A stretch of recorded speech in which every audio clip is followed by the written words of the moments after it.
Hi friends, welcome back to my channel. ഇന്ന് ഞാനൊരു വളരെ എളുപ്പത്തിൽ ഉണ്ടാക്കാൻ പറ്റുന്ന ഒരു കൂന്തൽ റോസ്റ്റിൻ്റെ റെസിപ്പിയാണ് നിങ്ങളുമായിട്ട് ഷെയർ ചെയ്യുന്നത്. അപ്പോൾ നമുക്കിത് എങ്ങനെ ഉണ്ടാക്കുന്നതെന്ന് നോക്കാം. എൻ്റെ ചാനൽ ആദ്യമായിട്ട് കാണുന്ന കൂട്ടുകാരാണെങ്കിൽ ലൈക്ക് ചെയ്യുക, ഷെയർ ചെയ്യുക, സബ്സ്ക്രൈബ് ചെയ്യുക. അപ്പോൾ അത് ഉണ്ടാക്കാനായിട്ട് നമുക്ക് വേണ്ടത് ചെറിയ ഉള്ളി ഞാനൊരു 10 എണ്ണം എടുത്തിട്ടുണ്ട്. അതുപോലെ തന്നെ കറിവേപ്പില 2 തണ്ട് എടുത്തിട്ടുണ്ട്. വെളുത്തുള്ളി, ഇഞ്ചി ചെറുതായിട്ട് കട്ട് ചെയ്തത്, വലിയ ഉള്ളി 3 വലിയ ഉള്ളിയാണ് ഞാൻ ഇതിലേക്ക് എടുത്തിട്ടുള്ളത്. ഞാൻ മല്ലിയില കൂടി എടുത്തിട്ടുണ്ട് കേട്ടോ.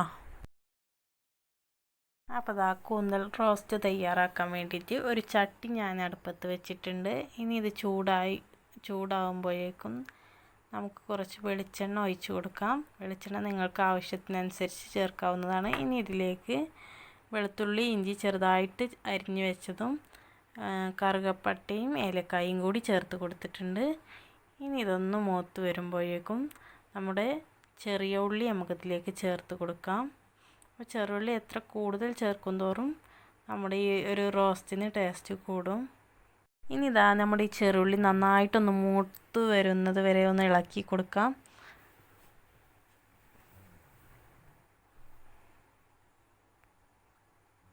അപ്പോൾ അതാ നന്നായി ചെറുള്ളിയൊക്കെ മൂത്ത് വന്നിട്ടുണ്ട്. ഇനി നമ്മുടെ അരിഞ്ഞു വെച്ച വലിയുള്ളി നമുക്ക് ഇതിലേക്കൊന്ന് ചേർത്ത് നന്നായിട്ടൊന്ന് ഇളക്കി കൊടുക്കാം. അപ്പോൾ അതാ ഈ വെളുത്തുള്ളി പെട്ടെന്നൊന്ന് വാടിക്കിട്ടാൻ വേണ്ടിയിട്ട് ലേശം ഉപ്പ് ചേർത്തിട്ടുണ്ട്. അപ്പോൾ അതാ ഉള്ളികളൊക്കെ നന്നായിട്ട് മൂത്ത് വന്നിട്ടുണ്ട്.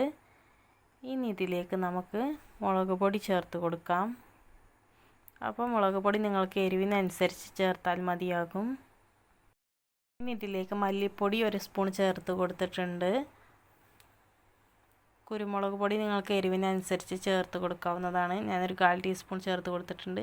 അതുപോലെ 1/4 ടീസ്പൂൺ ഗരം മസാല, 1/4 ടീസ്പൂൺ മഞ്ഞൾപ്പൊടി, 1/4 ടീസ്പൂൺ വലിയ ജീരകപ്പൊടി. ഇത്രയും ഇൻഗ്രീഡിയൻസാണ് ഞാൻ ഇതിലേക്ക് ചേർത്ത് കൊടുത്തിട്ടുള്ളത്. ഉപ്പ് നിങ്ങൾക്ക് ആവശ്യത്തിനനുസരിച്ച് ചേർക്കാവുന്നതാണ്. ഇനി ഇതിലേക്ക് ഞാൻ തക്കാളി ചേർത്ത് കൊടുത്തിട്ടുണ്ട്. ഇനി ഇത് കുറച്ച് നേരം നന്നായിട്ടൊന്ന് വഴറ്റി കൊടുക്കാം. ഇത് നന്നായിട്ട് മസാലയൊക്കെ ഒന്ന് പിടിക്കാൻ വേണ്ടിയിട്ട് തന്നെ ഈ പൊടികളെല്ലാം നന്നായിട്ടൊന്ന് ഇളക്കി കൊടുക്കാം. ഇനി നമ്മുടെ കൂന്തൽ കഴുകി വൃത്തിയാക്കി വെച്ച നമ്മുടെ കൂന്തൽ ഇതിലേക്ക് ചേർത്ത് കൊടുത്തിട്ടുണ്ട്. അപ്പോൾ അത് കുറച്ച് നേരം വെള്ളം വാർത്ത് വെച്ചിട്ട് വേണം കേട്ടോ ഇതിലേക്ക് ചേർക്കാൻ. അല്ലെങ്കിൽ ഇതിൽ നിന്ന് കുറേ വെള്ളം വരും. അപ്പോൾ നമുക്ക് കറിയൊക്കെ കുറച്ച് കൂടുതലാവും. അപ്പോൾ അതാ ഈ കൂന്തൽ നമുക്ക് ഈ മസാലയിലൊക്കെ ഒന്ന് യോജിപ്പിച്ചെടുക്കാം.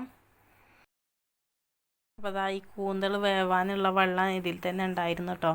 അപ്പോൾ ഒന്ന് തിളച്ച് വന്നപ്പോഴേക്കും നല്ലോണം വെള്ളമൊക്കെ വന്നിട്ടുണ്ട്. കൂന്തലിൽ നിന്ന് വെള്ളമൊക്കെ ഇറങ്ങി വന്നിട്ടുണ്ട്. ഇനി ഇതിലേക്ക് നമുക്ക് നേരത്തെ എടുത്തു വെച്ച മല്ലിയില ചേർത്ത് കൊടുക്കാം.